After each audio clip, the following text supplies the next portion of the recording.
On March 25th, year 2026, something happened inside a glass building in New York City that has not happened in the 70-year history of the United Nations. Lies erupted, not for a war that ended, not for a treaty signed, but for a resolution acknowledging something that millions of people around the world have been waiting for centuries to hear. 123 countries said yes. 52 looked away. On them, three said no. Today, we are going to tell you about a vote that most news channels covered in 2 minutes and then forget. Because that story, the real story, is not about a number on a scoreboard. It is about our 100 years of a silence finally breaking.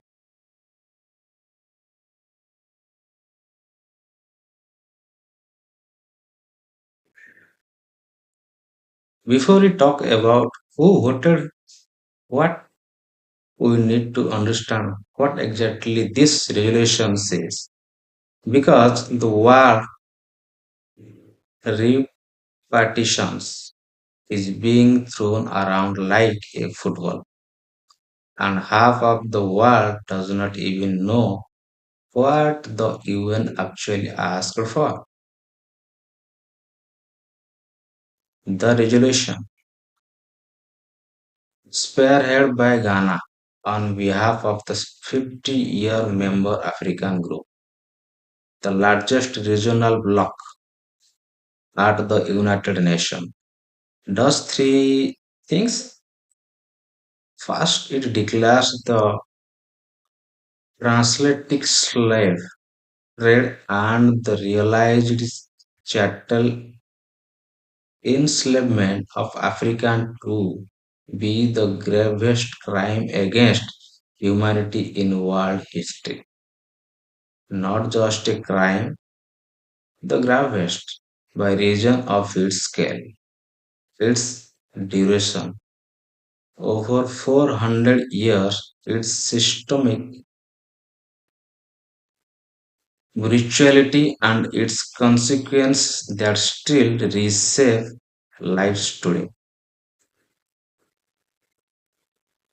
Second one, it has number states in member states to engage in what it calls inclusive, good faith dialogues on reparatory justice, including formal apologies, restitution, rehabilitation,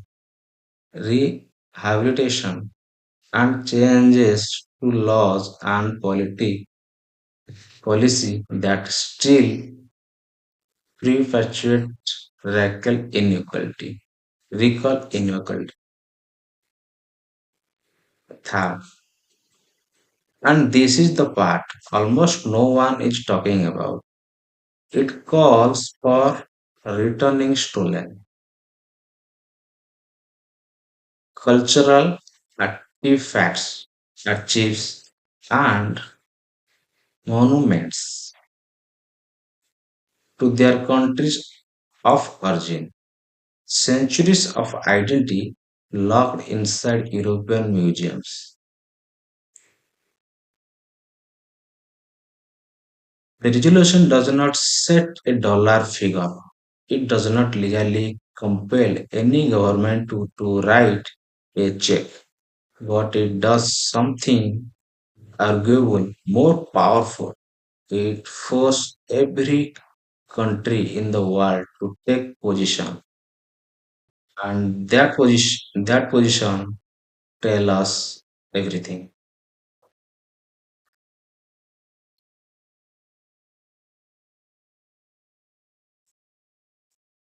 Now, three countries voted against: the United States, Israel, and Argentina. And each of their arguments deserves to be examined, not dismissed, not celebrated, examined. The official positions delivered by Deputy Ambassador Dan Nigre at the United Nations was this: America does not recognize a legal right to repartition for historical wrong that were not illegal under international law at the time they occurred. He added that the United States strongly objects to the cynical uses of historical wrongs as a leverage point to relocate modern issues to people and nations who are distantly related to the historical victims.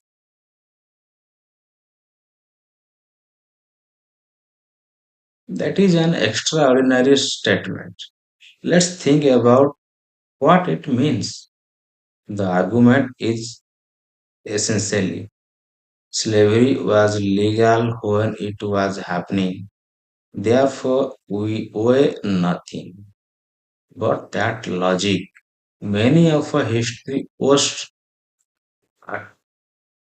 many of history atrocities, colonization, apprehend,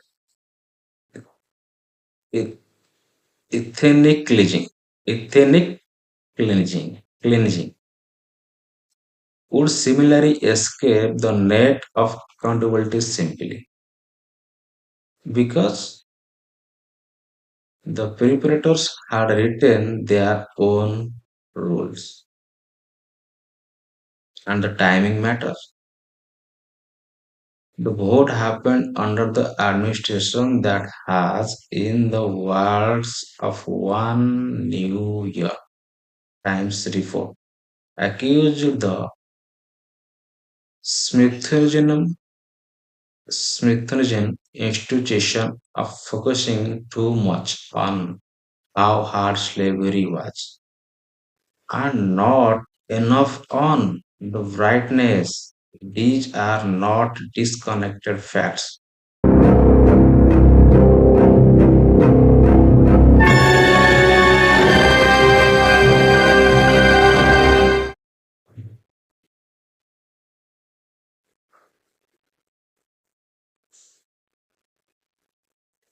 Israel position was less elaborated publicly but aligned with the American stance on legality and produced concerns about how the UN frames historically crimes.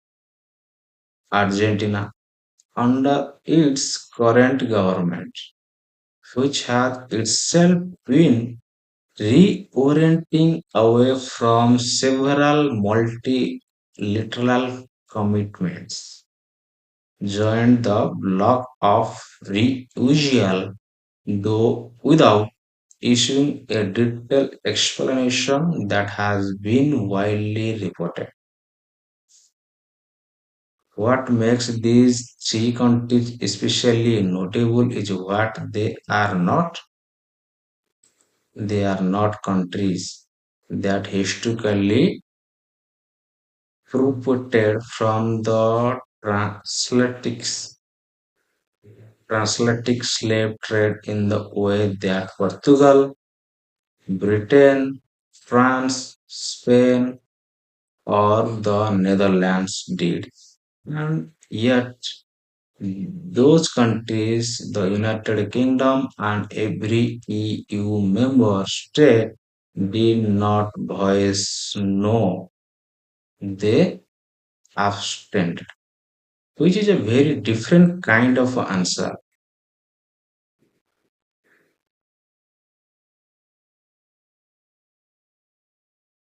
52 countries abstained. That number includes the United Kingdom and every member of the European Union. And their abstentions are, in many ways, the most historically loaded vote for all.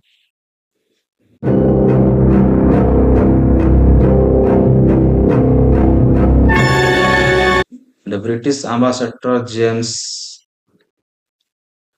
Kirky explained London's abstention this way. The UK is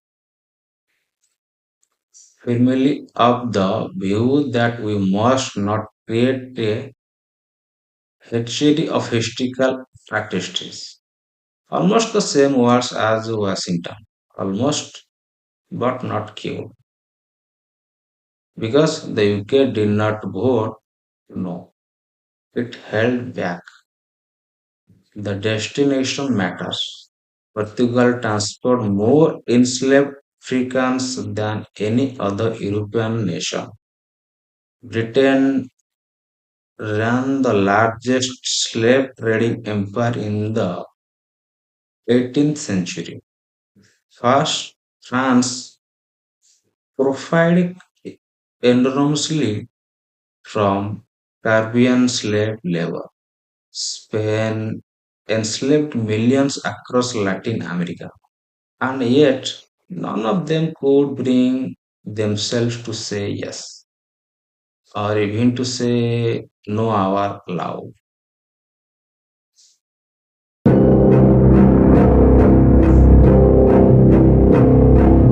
The abstention is a political performance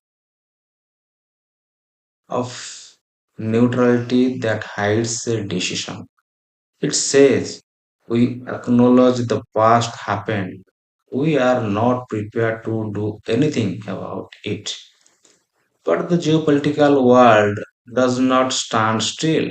The African Union has declared its own decade of repartitions. The Caribbean community, CARICOM, has been pressing European governments for over a decade.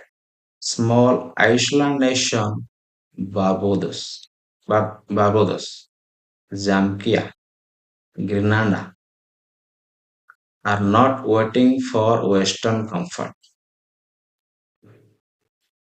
Here is where the story becomes genuinely complicated. Because when we say repartition, what does that actually mean?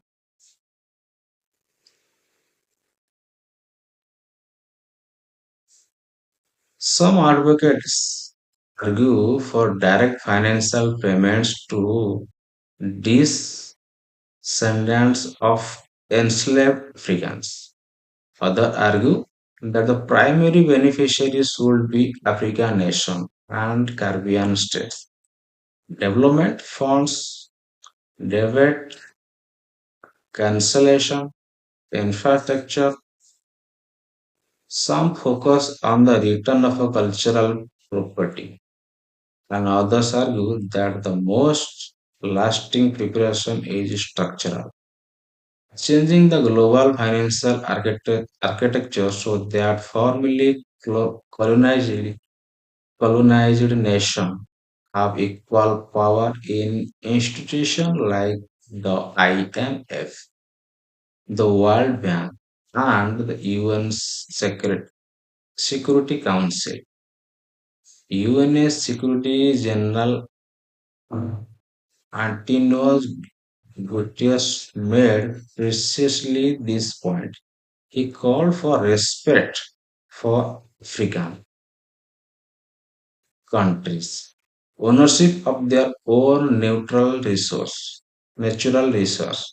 and equal participation and influence in the global financial architecture, architecture and the UN Security Council.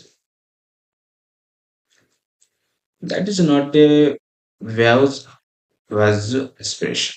That is a specific critique of how the world's power is currently distributed. The question then is not simply who pays, the question is who decides what counts as payment. And that question has no clean answer because the institution that would arbitrate it were themselves built on the foundation that slavery constructed.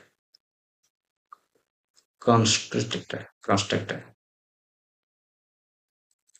Let's go back to that room in New York City, to the apologies, to the one, two, three countries who voted yes, to the poet from Barbados who stood at podium inside the most powerful diplomatic chamber in the world and said, "They are sprites here. They are sprites here.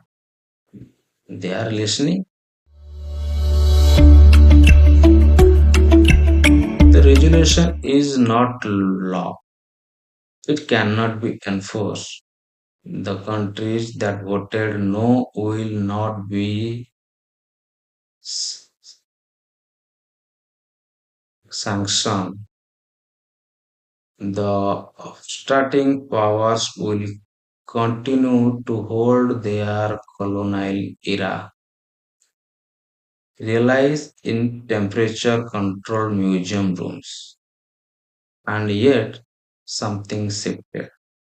For the first time in the history of the United Nations, this was put to a vote on the floor of the General Assembly. A law professor at Harvard University called it, and these are his words, a step that cannot be overemphasized. Because history moves in two ways. It moves through trades and sanction and legal instruments, and it moves through moral consequence, slowly, imperfectly, then suddenly. And on March 25th, 2026, the moral consequence of one, two, three nation was this. What happened was real. What it cost was immeasurable, and the world is not done paying.